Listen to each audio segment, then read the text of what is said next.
नमस्कार। सातवां सच में आज का नेपथ्य महाराष्ट्र और झारखंड में विधानसभा चुनाव परिणाम। आपने महाराष्ट्र में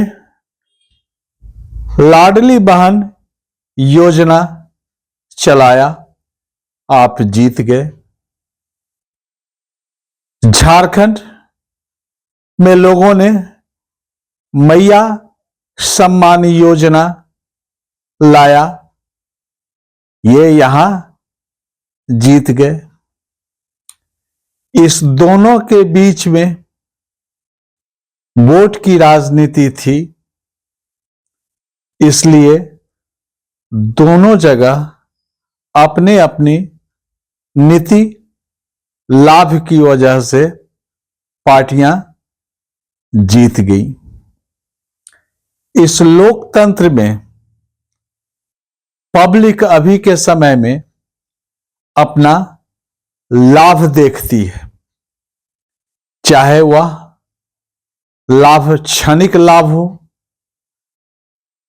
दूरगामी परिणाम उसकी कुछ भी हो, पब्लिक को इससे कोई मतलब नहीं है। अब तर्क यह दिया जाना कि हम झारखंड हार गए तो क्या हुआ, महाराष्ट्र जीत गए। आप झारखंड जीत गए तो क्या हुआ, महाराष्ट्र हार गए। अरे यहां तो नीति रणनीति की बात है, बड़े और छोटे कद की बात है।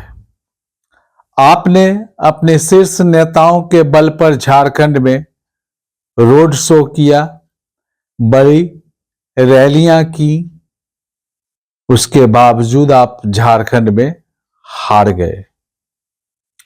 इसके बावजूद झारखंड की क्षेत्रीय पार्टी प्रचंड बहुमत से इस विधानसभा चुनाव में जीत गई।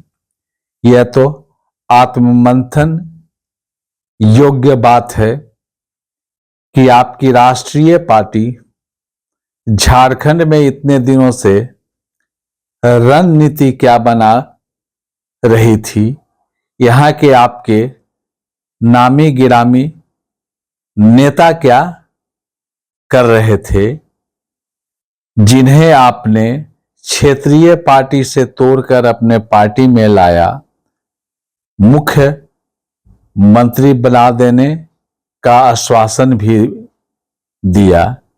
इसके बावजूद वो सिर्फ अपनी सीट पर ही जीत पाए, आपको कहीं से कुछ लाभ उनसे नहीं मिला।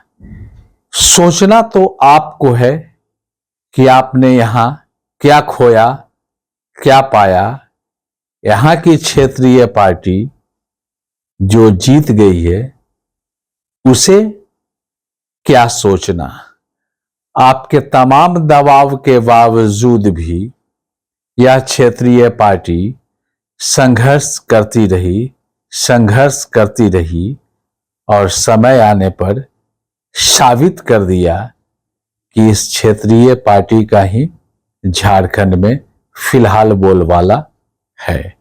जहां तक रही बात लाभ देने की, तो वर्तमान सुख लोग देखते हैं।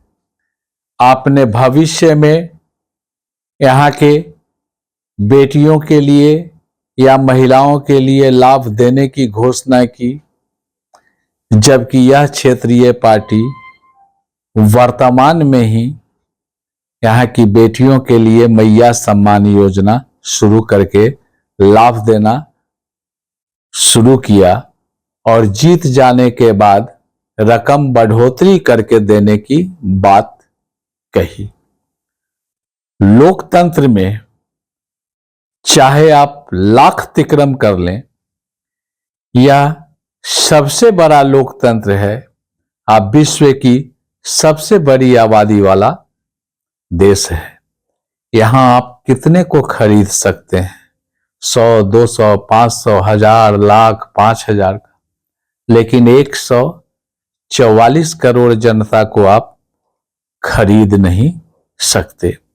जहां तक रही गोपनीय मतदान का, तो पब्लिक भी अब राजनेताओं से ही यह सीख ली है कि जिस तरह वह चुनाव के समय हर दरवाजे पर पहुंचकर हाथ जोड़कर वोट मांगते हैं और जीत कर चले जाने के बाद वह 5 वर्षों तक लौट कर नहीं आते, ठीक पब्लिक भी उन्हीं के तर्ज पर उनकी रणनीति अभी के समय में सीख ली है।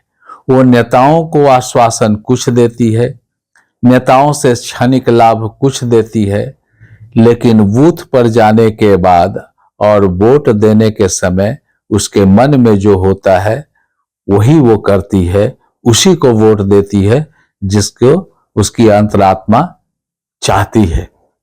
इसलिए राजनीति के नीतिकार यह घमंड अगर छोड़ दें तो बहुत अच्छी बात होगी कि सिर्फ नीति बनाने और राजनीति करने का एकाधिकार सिर्फ उन्हीं को प्राप्त है, क्योंकि उनको देखते देखते यहाँ की जनता खूब राजनीति सीख गई है और रणनीति भी सीख गई है।